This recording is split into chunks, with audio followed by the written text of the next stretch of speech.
The Shattered Glass was a small, dimly lit bar tucked away in an old part of town. It had been around for decades, but the locals had always known there was something off about it. It wasn't just the way the building seemed to sag under the weight of history, or the faint smell of old wood and dust that lingered in the air. No, it was something more, something that couldn't be explained. It was a Wednesday night, and the usual crowd was sparse, just a handful of regulars sitting at the bar, nursing their drinks. Sam, the bartender, wiped down the counter, her eyes scanning the room. She'd worked here for years, and though she'd grown used to the oddities of the place, there were still nights when the bar's eerie atmosphere made the hairs on the back of her neck stand up.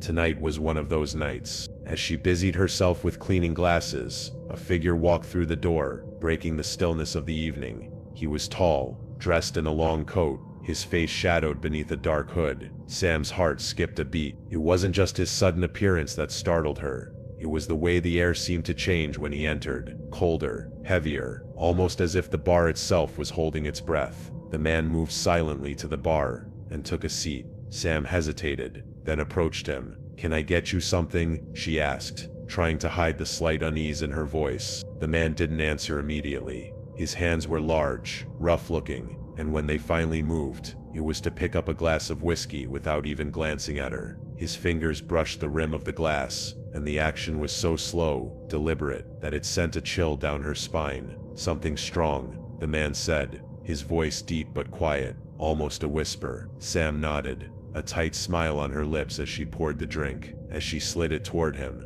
she caught a glimpse of his eyes, dark, empty. There was no warmth to them, just an endless void. She had seen that look before in people who were broken, lost, or maybe even dead inside. But this man, she couldn't shake the feeling that there was something more to him, something unnatural. Before he could take a sip, a strange thing happened. The air around them seemed to thicken, and the temperature dropped. Sam's breath fogged in the air, though the heat from the kitchen had always kept the bar warm. She blinked, unsure if it was just a draft, but no, it felt colder than that, much colder. The man's hands trembled slightly as he lifted the glass to his lips, but the shaking wasn't from the chill. It was more as if he was struggling to hold onto the glass, like something was trying to pull it from his hands. The regulars at the bar, oblivious to what was happening, continued talking and laughing, but Sam couldn't take her eyes off the stranger. Something was wrong. She could feel it deep in her bones. Suddenly, the lights flickered. It wasn't the usual flicker of old wiring. It was more like a pulse, as if the bar itself was alive. The shadows in the corners of the room seemed to stretch out, crawling toward the man at the bar. Sam's heart pounded as she tried to brush it off. Maybe it was just her imagination. But then, just as quickly as the strange feeling had come, it was gone. The air warmed back to its usual stuffy heat,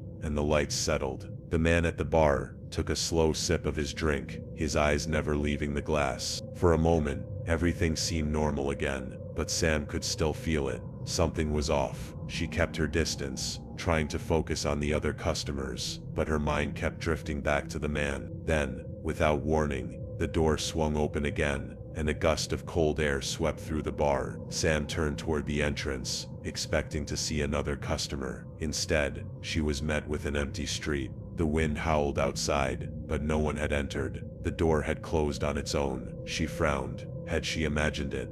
But when she looked back at the man, he was no longer there. Sam blinked, her pulse racing. She scanned the bar, her eyes darting around. There was no sign of him, no trace of his presence. His glass was gone. The bar was completely still. Her breath caught in her throat. That's when she noticed something strange. The painting above the bar, a portrait of a man in a long coat, whose face was barely visible beneath a shadowed hood. She'd never noticed it before. The man in the painting looked almost identical to the stranger who had just been sitting there. The painting had always been there, right above the bar, but now it seemed different. Sam swallowed hard, her mind racing. There was something about this bar, something that had always been there, but she had never seen it until now. Maybe it was the way the walls creaked in the night, or the strange cold spots that seemed to appear out of nowhere. But tonight, it felt like the bar itself was trying to tell her something. The next day, Sam spoke to one of the older regulars, a man named Harold, who had been coming to the bar for as long as anyone could remember. "Harold?" Sam asked, her voice trembling slightly. "Have you ever noticed anything strange here? Something off?" Harold glanced at her over his beer, his expression unreadable. He took a long drink before answering, his voice low and steady. "You've seen him, haven't you?" "Who?" Sam asked, though she already knew the answer. "The man in the coat," Harold said, his eyes narrowing as he leaned in closer. "He's been coming in here for years, but he doesn't stay long. He never finishes his drink, and when he leaves, he's never seen again." Sam's skin prickled. "What do you mean? Where does he go?" Harold's face grew darker. "He doesn't go anywhere. He doesn't need to. He's not alive." The words hung in the air like a fog, thick and suffocating. Sam stared at Harold, waiting for him to explain, but he just sat back, his gaze distant. "You see," Harold continued after a pause, "the shattered glass wasn't always a bar. It was an old tavern, a long time ago. Back then, people would come in, have a drink, and leave. But there was one man, a regular, just like the others. He was a stranger too, never talked much. Some say he died in the bar, others say he was murdered. Nobody knows for sure, but ever since that night, he's been coming back. He comes in, sits down, drinks his whiskey, and then disappears. But he's always here, always watching." Sam felt a chill run through her. She knew, deep down, that Harold was right. There were things about this place, things buried deep in its past, that she didn't understand, and now, she was part of that story. The shattered glass was no ordinary bar. It was a place where the past lingered, where the dead walked alongside the living, and no matter how many years went by, it would always remain haunted by the man in the coat. And that was the last night Sam ever worked at the shattered glass. She left the bar the next day, and never returned. But the whispers about the haunted bar never stopped. Locals still talk about it, and some say that if you listen closely enough, you can hear the faint sound of footsteps in the shadows, and the cold, unsettling feeling of being watched. It was just after midnight when the fight began. The kind of fight that no one saw coming, not even those who were already in the bar when it happened. The Silver Dollar was a small dive bar at the edge of town. It wasn't much to look at, just a dingy place with flickering neon signs and a long, scuffed-up counter. But for those who called it their regular haunt, it was home. The dim lighting made everything feel hazy, and the air smelled of spilled beer and stale cigarettes. The regulars were settled into their usual spots, murmuring in the low hum of conversation that made the place feel oddly comforting, despite its worn-out appearance. The sound of clinking glasses, soft laughter, and the low murmur of the jukebox playing a faded tune was like a familiar melody. But tonight there was something in the air, something that felt wrong. Behind the bar, Eddie wiped down a glass, his eyes darting around the room. Eddie had worked here for over a decade. He knew every face, every regular, every visitor who wandered in. But tonight there was a man he didn't recognize sitting in the far corner. He was tall, broad-shouldered, wearing a leather jacket that looked far too expensive for a bar like this. His face was rough, eyes narrowed as if he was searching for something, or someone. His presence wasn't loud, but it was unsettling, like a storm waiting to break. Eddie didn't have much time to dwell on it. A few more patrons stumbled in, and the bar was starting to fill up. It wasn't unusual for people to come through late on a Friday night, looking for a drink after a long week. But what was unusual was the argument that started between two of the regulars, Pete and Charlie. Pete was a big guy, tough, with hands that looked like they could crush a beer can with ease. He was the kind of guy who had earned respect through intimidation, but tonight he was visibly drunk. His words were slurred, and his movements were unsteady. Charlie, on the other hand, was smaller, leaner, but had a sharp tongue that could slice through the most hardened of men. "Get off my stool, Pete," Charlie muttered, his eyes narrowing. Pete barely acknowledged him at first. He just kept sipping his beer, oblivious to the tension in the air. But Charlie wasn't having it. He tapped the bar with his finger, louder this time. "I said get off my stool." Eddie saw it coming before anyone else did. Pete's face shifted from indifference to anger in an instant. His hand slammed down on the counter, his eyes locking with Charlie's. "You don't tell me what to do, you little punk," Pete growled. The room went quiet for a moment, the kind of silence that always precedes violence. Then, without warning, Pete lunged at Charlie, shoving him backwards. Charlie stumbled but quickly regained his balance, his face turning red with rage. The sound of chairs scraping against the floor filled the bar as people jumped out of the way, some trying to pull the two men apart, but it was already too late. Fists flew. A punch landed on Charlie's jaw, sending him crashing into a table. He grunted, shaking off the blow, and came back swinging, his fist connecting with Pete's stomach. The fight was brutal, quick and chaotic, two grown men tearing into each other with the fury of years of resentment. The thuds of fists hitting flesh echoed through the room, accompanied by the sound of bottles shattering and glass breaking. Eddie knew he had to stop it, but he was frozen. His eyes flicked to the stranger in the corner, who was watching the fight unfold, but his expression was unreadable. He didn't seem shocked or concerned. Instead, he simply leaned back in his chair, watching with an intensity that made Eddie uneasy. The fight spilled into the floor, Pete and Charlie tumbling onto the ground, fists still flying. The other patrons were shouting now, some trying to intervene, others just watching in morbid fascination. Eddie moved quickly, trying to get between them, but it was too chaotic. "Enough," Eddie shouted, his voice barely cutting through the noise, but the two men didn't listen. In that moment, everything seemed to slow down, like time itself had stopped. Charlie had managed to get on top of Pete, pinning him to the floor with one hand while his other fist came down like a hammer. The punch landed squarely on Pete's face, and Eddie saw the blood spurt. Charlie pulled back, but when he did, Pete didn't move. His eyes were wide, his mouth slightly open, but there was no breath coming from him. Silence. The room was suddenly frozen, the air thick with disbelief. Eddie rushed forward, dropping to his knees beside Pete. His hand pressed against Pete's neck, feeling for a pulse, but there was nothing. Pete was still. "Shit," Eddie muttered under his breath. "Oh God, no," people began to shout. Some were panicking, others were frozen in shock. Charlie was still standing, his chest heaving, staring down at Pete's body like he couldn't quite comprehend what had just happened. Eddie grabbed his phone, dialing 911 with shaking hands. "I need an ambulance now. There's been an incident." He looked up, his gaze meeting the stranger in the corner. The man was still watching, his eyes cold and distant, like he had known this would happen. Eddie felt a chill run down his spine as their eyes locked. "I didn't do it," Charlie said suddenly, his voice trembling. It wasn't supposed to happen like this." But Eddie wasn't listening anymore. His attention was fixed on the stranger. The man stood up slowly, his eyes never leaving Eddie's. He walked toward the door, his steps deliberate, as if he were leaving an old forgotten memory behind. "Wait," Eddie shouted, but the man didn't turn around. He stepped out of the bar, the door swinging closed behind him. The sirens arrived within minutes, but by then it was too late. Pete was gone. The paramedics confirmed it quickly, and the police were called in to investigate.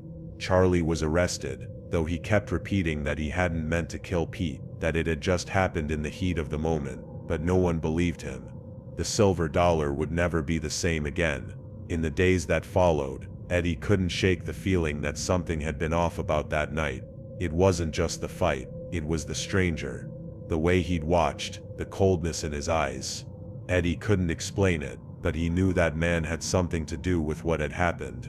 And then the strangest thing happened. A week after the fight, the silver dollar closed for renovations. Eddie thought nothing of it at first. The place had been run down for years, and it wasn't uncommon for bars to close for a little facelift. But when the doors finally opened again, it was like nothing had changed.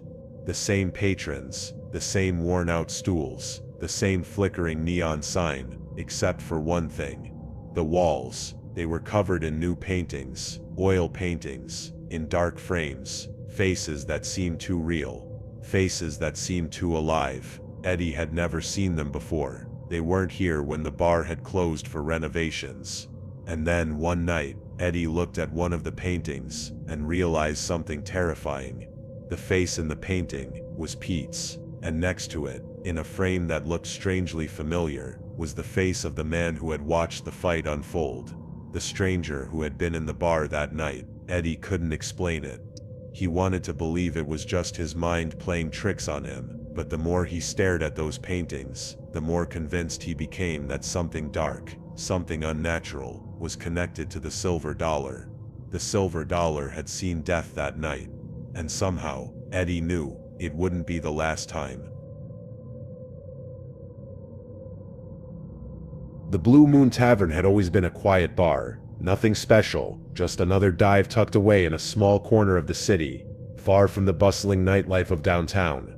It wasn't flashy, it wasn't glamorous, but it had a charm, a sort of quiet familiarity that drew in the same group of regulars every night. You could always count on seeing the same faces, always expect the same creaking of the old wooden floors, and the soft hum of the jukebox in the corner. The place was safe, predictable, comforting even. And then there was the man. He started coming in about 6 months ago. At first he was just another face in the crowd. Quiet, unassuming. He sat in the corner booth by the window, ordered his drink, and kept to himself. No one thought much of him. But over time things started to feel off. His name was never clear, though everyone had their guesses. He was a tall man, pale, with dark sunken eyes that seemed to flicker with something other than warmth. His clothes were always dark, almost funeral black, and his hair was slicked back in a way that seemed too deliberate. He didn't speak much. In fact, he rarely spoke at all, just a nod when he ordered his drink, a slight incline of his head when someone greeted him. He wasn't rude exactly, but there was something unnerving about him. The way he would just sit there, staring out the window, watching the world pass by as if he had all the time in the world. And yet, there was something about the stillness of his gaze that made it feel like he was waiting for something, someone perhaps. The regulars had learned to avoid him, not out of fear, but out of discomfort. You know the type, the one who seems to hang in the background, too quiet for comfort, too distant to be part of the group. He wasn't unfriendly, but he was isolated, and it made people uneasy. The kind of person you catch glancing at you out of the corner of your eye, but never quite meeting your gaze. One night, a few months after he first started coming in, Eddie, the bartender, noticed something strange. The man had been sitting in his usual spot for hours, sipping his drink slowly, not bothering anyone. But when Eddie went to refill his glass, he realized the glass was still full. Odd. The man always drank slowly, but this was different. The glass was untouched. "Everything all right?" Eddie asked, setting the bottle down on the table. His voice was casual, friendly. He didn't want to seem like he was intruding. The man didn't answer at first. He simply looked at Eddie, his eyes narrowing slightly, as if considering something. After a long moment, he finally spoke in a voice that was soft but deliberate. "I'm waiting," he said, his gaze shifting back to the window, waiting for someone. Eddie glanced around the bar. It was late, and the place was nearly empty. Just a few regulars lingering at the far end. He looked back at the man, a little puzzled. "Waiting for someone," Eddie repeated, raising an eyebrow. "This time of night?" The man nodded slowly, as if to reassure Eddie, though the bartender wasn't sure what was being reassured. There was a strange stillness to him, like he wasn't entirely present in the room. "Do you mind if I ask who?" Eddie asked, trying to keep the conversation casual. The man didn't respond right away. Instead, he reached into the pocket of his coat and pulled out a small weathered notebook. He opened it carefully, as if it was something precious, and began to trace his fingers over the pages. Eddie felt a chill crawl up his spine. There was something unsettling about the way the man seemed so engrossed in that notebook, as if it held all the answers to questions no one had asked. When the man finally looked up, there was a strange, almost unsettling calmness in his eyes. "She'll be here soon," he said, his voice barely above a whisper. "She always is." Eddie wasn't sure how to respond. It was as though the man wasn't speaking to him at all, but to himself, like he was caught in a conversation that had been going on for much longer than Eddie had realized. Just then, the door to the bar opened, and a cold gust of wind blew in. A few heads turned, but it was just another regular walking in, shaking off the chill of the night air. Eddie turned his attention back to the man in the corner, only to find that he was no longer looking at the window. His gaze had shifted, focused now entirely on the door. The man's eyes were locked on the entrance, as if he were expecting someone. A silence stretched out between them, thick and heavy. Eddie tried to ignore the growing feeling in his gut, the unease creeping up his spine, but it was getting harder to ignore. The door opened again, but this time, it wasn't just the wind, it was her. A woman stepped into the bar, her features obscured by the shadows of the night. She was tall, slender, wearing a long coat that swept the floor as she walked. The room fell unnervingly silent. Eddie's breath caught in his throat as he watched her move. She had an air about her, something strange, something ancient. She didn't look at anyone, didn't say a word. She simply walked toward the corner booth, where the man sat. The man stood up as she approached, his pale face lighting up in a way Eddie had never seen. His lips parted, and for the first time since he had started coming to the bar, Eddie saw a flicker of something other than indifference in his eyes. "Are you real?" the man asked in a voice so soft, so filled with wonder, that it sent a shiver down Eddie's spine. The woman said nothing. She reached out, touching his arm lightly, and as soon as her fingers made contact, a low, unnatural hum filled the room. It was subtle, just beneath the threshold of hearing, but it was there, and it seemed to pulse with a strange energy. Eddie felt his skin prickle, and he instinctively took a step back. He wasn't sure what he was witnessing, but he knew it wasn't normal. The woman's lips parted, and for the briefest moment, Eddie could have sworn he saw her smile, but it wasn't a warm smile. It was something else, something that made his heart race, and his thoughts scatter, and then, just like that, she was gone. The door swung open, the gust of wind blowing in once more, but this time, it wasn't followed by the sound of footsteps. The woman was simply gone, vanished, as though she had never been there. The man remained standing, staring at the spot where she had stood, his face a mask of disbelief. Eddie didn't move, not at first. He was rooted to the spot, unsure of what had just happened. It took a moment, but the man finally sat down. He picked up his drink, the glass still full, and took a long, slow sip. Eddie couldn't bring himself to say anything, and the silence between them grew heavier, more suffocating. The man's gaze was once again fixed on the window, as if nothing had happened, as if the woman had never been there. She had always been there, though, and she would always return. The mysterious regular didn't speak again that night. He just sat there, alone with his thoughts, waiting for something only he seemed to understand. And as Eddie wiped down the counter for the 100th time, he couldn't shake the feeling that the man's presence was no coincidence. The strange energy that had filled the bar lingered in the air, like the faint trace of something that shouldn't have been, and would never leave. Eddie knew, deep down, that the Blue Moon Tavern had always been haunted, in more ways than one. And the mysterious regular wasn't just waiting for someone. He was waiting for something, something ancient, something that had always been a part of the bar, hiding in the shadows, and it was only a matter of time before it came for all of them. The Copper Lantern was the kind of bar that felt like it had always been there, tucked away on a quiet street, far from the busy district. It had an old-world charm that made it feel both timeless and forgotten. The wooden floors creaked underfoot, the scent of old oak mingled with the faint smell of stale beer, and the low hum of quiet conversation was punctuated by the occasional clink of glass. It was the kind of place you went to forget the world outside.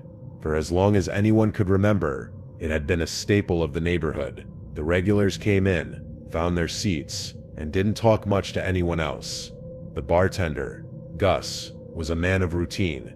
He knew exactly who liked what drink and when, and he made sure the taps were never dry. No frills, no surprises, just a quiet place to spend the night. But there was something unsettling about that night.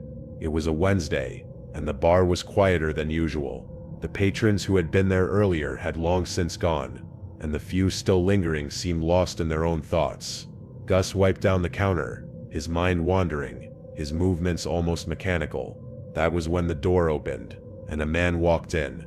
He wasn't a regular. In fact, Gus couldn't remember ever seeing him before. He was tall, with a weathered face and dark eyes that seemed too intense for a man who had just walked into a quiet bar. His clothes were simple, just a worn leather jacket and faded jeans. But there was something about him that didn't seem to belong in this place. He didn't have that worn-in look that the regulars had. the kind of easy familiarity that came with years of sitting in the same seat and ordering the same drink. No, this man seemed out of place, like he was a visitor from another time. He took a seat at the end of the bar, and Gus, ever the professional, nodded at him. "What can I get you?" Gus asked, his voice rough from years of use. The man didn't answer right away. Instead, he scanned the room, his gaze lingering on the empty chairs, the dusty bottles on the shelves, as if he were taking in every detail. Finally, he spoke, his voice low and raspy. "Just a whiskey," he said, his eyes meeting Gus's. "The strongest you've got." Gus raised an eyebrow but said nothing. It wasn't uncommon for people to want something strong, especially at that hour. He poured the whiskey, careful to make it a generous serving. The man's gaze never left him, as Gus slid the glass down the bar toward him. The man picked up the glass slowly, his fingers lingering on the rim for just a moment too long. He didn't drink it right away. Instead, he looked at it, his eyes distant, almost as if he were waiting for something only he could see. Gus felt a chill run down his spine. There was something about the way the man was staring at the drink, like it wasn't just a simple glass of whiskey to him. There was a weight to it, a significance that Gus couldn't understand. Finally, the man took a sip. His face didn't change, but Gus could see his eyes flicker, just for a second, with something like recognition. Or was it relief?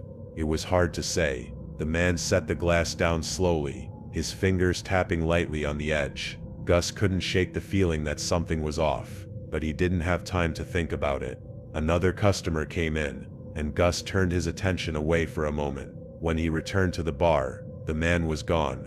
The glass was still there, half empty. Gus frowned. It wasn't unusual for people to leave without finishing their drinks, but the man's departure felt strange.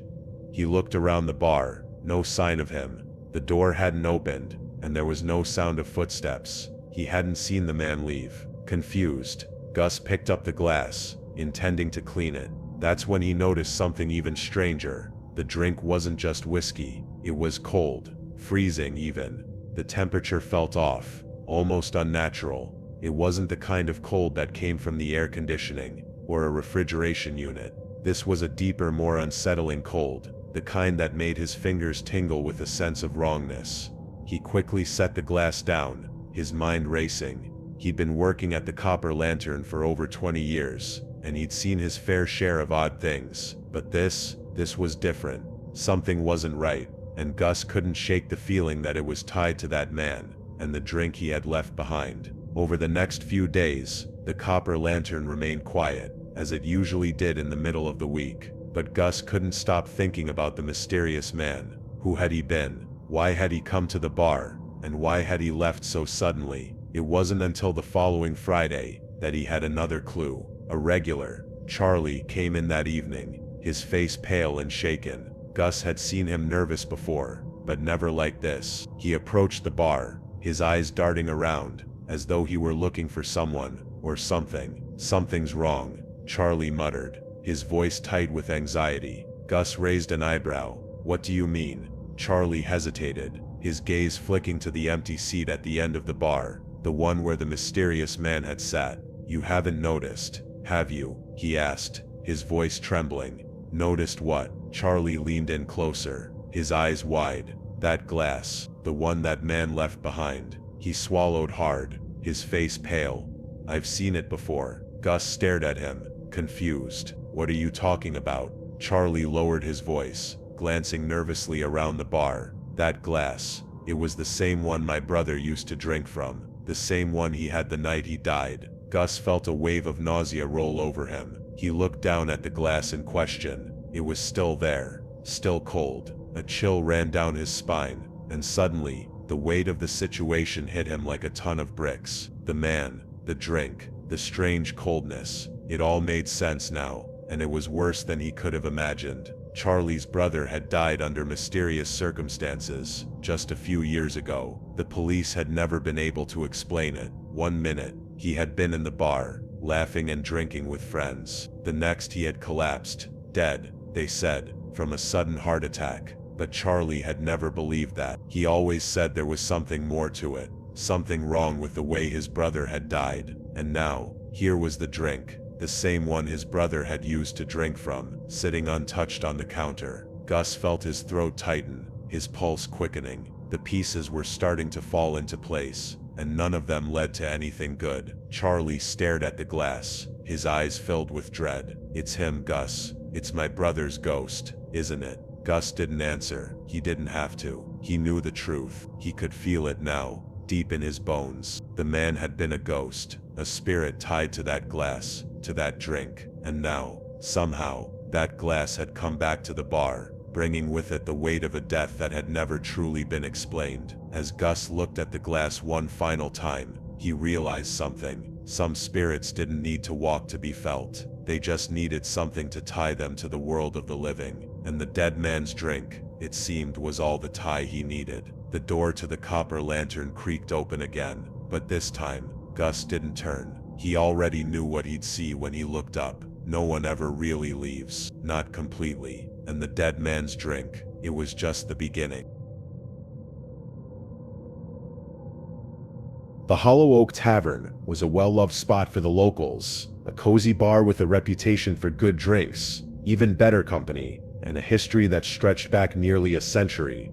Its wooden floors creaked underfoot, the shelves lined with dusty bottles that seemed as old as the building itself. The dark oak paneling, the low-hanging chandeliers, and the faint smell of tobacco smoke that seemed to cling to the air.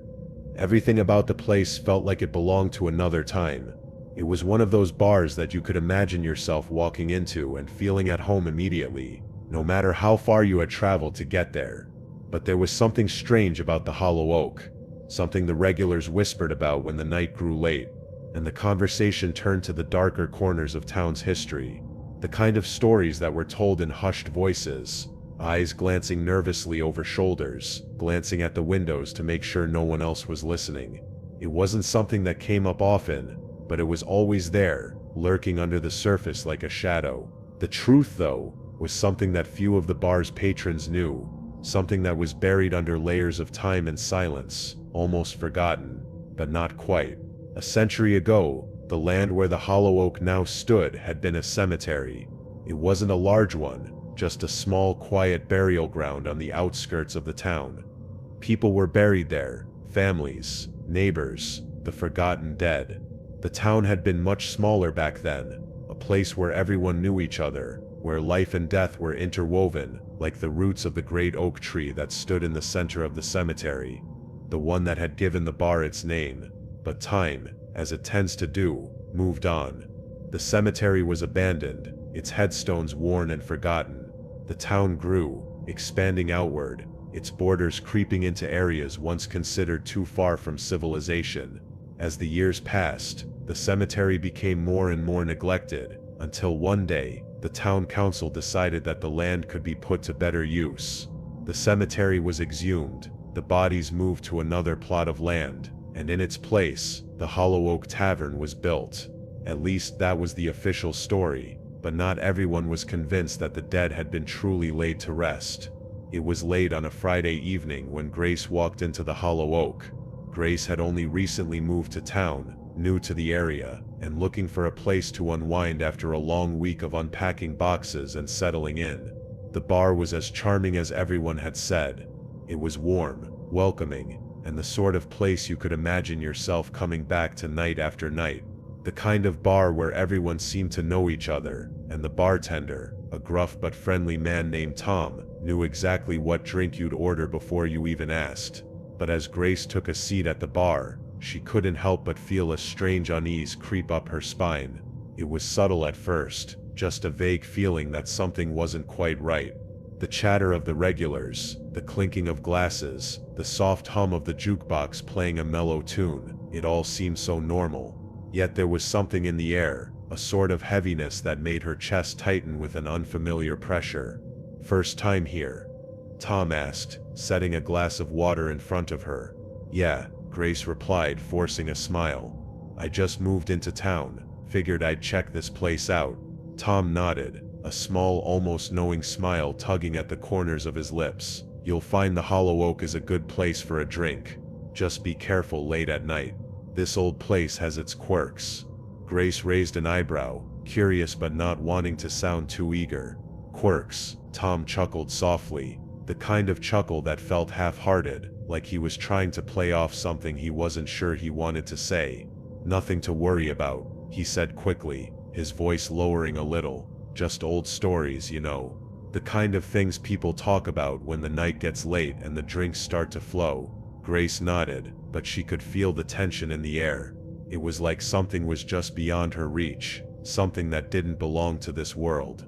As the evening wore on, Grace began to notice something odd.